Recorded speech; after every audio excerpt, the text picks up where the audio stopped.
पटना से कुर्ला से बंबई जाएंगे। पटना से बंबई जाने के लिए कन्फर्मेशन टिकट है और वहां रिजर्वेशन नहीं है। तो ऐसी हालत में या तो स्लीपर में या तो जनरल में चढ़ने का अधिकार है उसको, उसके बाद तो टिकट है ना भाई। वहां जो आरपीएफ का इंस्पेक्टर ने अफरा तफरी करके उन लोगों को रोक लिया, उन लोगों को डिटेन करके अपने कस्टडी में ले गया। उसमें एक लड़का को पिटाई की और एक लड़का को कस्टडी में बंद कर दिया और साथ साथ 6 आदमी का जो गैर रिजर्वेशन का टिकट था, टिकट छीन लिया और छीन के बोलता है कि जो चाहो करो। ये क्या गुंडागर्दी है? गुंडागर्दी नहीं है तो क्या है? अब पटना से कुर्ला तक जाने के लिए जो 6000 का टिकट था, 6 आदमी का 6 चौक 24, 4000 का टिकट होता है, तो 24,000 रुपया उसका बेकार चला गया। इन सारी सवालों को लेकर के उनके साथ भी एनकाउंटर हुआ कि भाई ऐसी गुंडागर्दी क्यों करते हैं आप। नमस्कार, स्वागत है आपका लाइव बिहार में। मैं आपके साथ संजीव सिंह। ये बलरामपुर से विधायक भाकपा माले की विधायक दल के नेता महबूब आलम का एक वीडियो सोशल मीडिया पर तेजी से वायरल हो रहा है, जिसमें वह एक थानेदार के साथ जमीन विवाद को लेकर के तीखी बहस कर रहे हैं। क्या कुछ मसला था, किस चीज को लेकर के विवाद हो रहा था, तमाम मुद्दे पर बातचीत करने हम पहुंचे। हमारे साथ खुद बात करने के लिए महबूब आलम जी है। क्या कहेंगे, उस दिन जो विवाद हुआ, काफी वीडियो वायरल हो रहा है, क्या सच्चाई है? वो कोई विवाद नहीं जी, वो एक टोला है। आपको बारसोई जंक्शन का जो गांव है रघुनाथपुर का एक टोला है। बिहार सरकार आम की जमीन में वो लोग लगातार 70 साल से बसे हुए, सब भूमि है और काफी लंबी चौड़ी जमीन है। बगल से सड़क भी गई, सड़क जहां खत्म होती है उसके बाद भी जमीन है। आबादी करने वाले लोगों ने उस जमीन को कब्जा करके रखा है, ये भी बात है। एक शॉर्टकट रास्ता उधर से स्टेशन आने के लिए हो सकता है, लेकिन कुछ सामंती मनोवृत्ति के जो लोग हैं, अपराधी जो तत्व है, ये लोग इन गरीबों को उजाड़ने के पीछे लगे हुए। ये करीब करीब 20 साल से लगे हुए और 20 साल से अलग अलग किस्म से दबाव डाल करके, सामाजिक दबाव डाल करके उन लोग उजाड़ने की साजिश कर रहा है।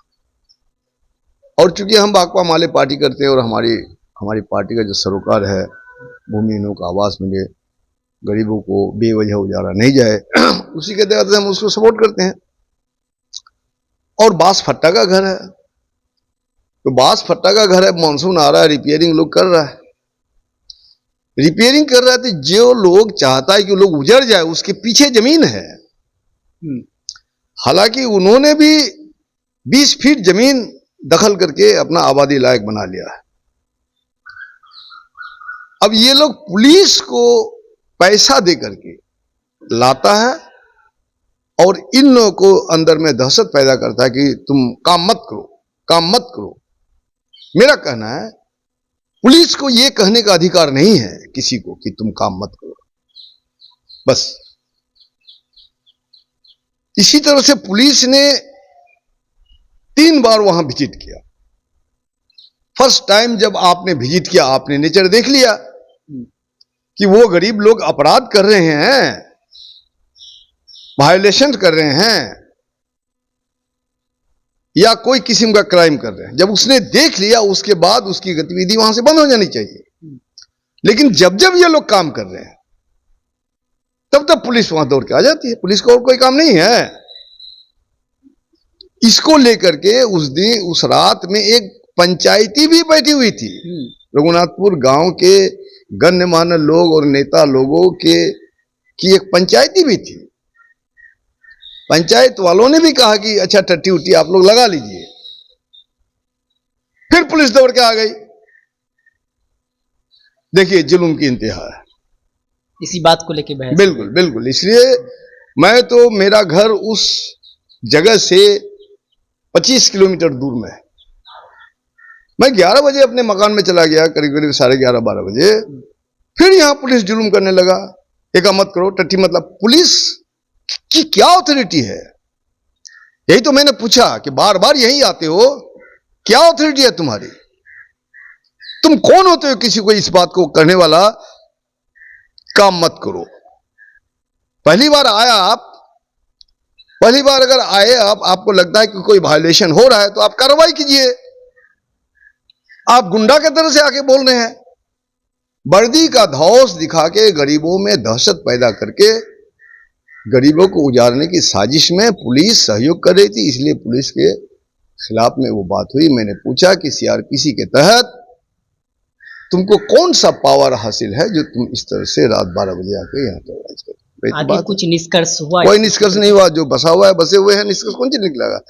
दे are not the authority, police is not the authority, they have no power to come to that place. एक वीडियो और आपका रेलवे स्टेशन पे का वायरल हो रहा है जिसमें आरपीएफ के जो जवान है उससे बहस। अब भाई रेलवे स्टेशन में लोग आते हैं, बारसोई से पटना आएंगे, उनके पास टिकट है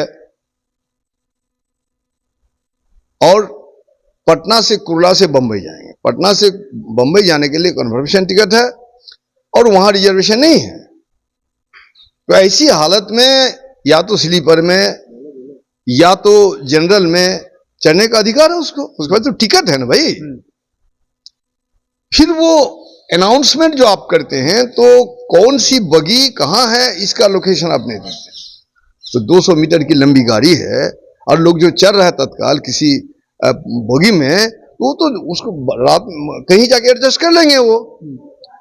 तो पुलिस वहां जो आरपीएफ का इंस्पेक्टर ने अफरा तफरी करके उन लोगों को रोक लिया, उन लोगों को डिटेन करके अपने कस्टडी में ले गया। उसमें एक लड़का को पिटाई की और एक लड़का को कस्टडी में बंद कर दिया और साथ साथ 6 आदमी का जो गैर रिजर्वेशन का टिकट था, टिकट छीन लिया और छीन के बोलता है कि जो चाहो करो।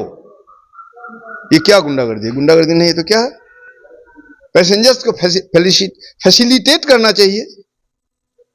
2 मिनट गाड़ी रोक करके उसको चढ़वा देना चाहिए, लेकिन सरेआम गुंडागर्दी की। और अग्रारियन इलाका है, कोई काम धंधा है नहीं उसमें। तो बंबई जो जा रहे हैं, जाने वाली जनता के स्वागत में पुलिस को रहना चाहिए और हमारी स्टेट को रहना चाहिए, हम सबको रहना चाहिए। अब पटना से कुर्ला तक जाने के लिए जो 6000 का टिकट था, 6 आदमी का 6 चौक 24, 4000 का टिकट होता है, तो 24,000 रुपया उसका बेकार चला गया। इन सारी सवालों को लेकर के उनके साथ भी एनकाउंटर हुआ कि भाई ऐसी गुंडागर्दी क्यों करते हैं आप लोग? ये ड्यूटी आपकी नहीं है। Your duty is to protect the people and passengers and facilitate them. ये काम है आपका।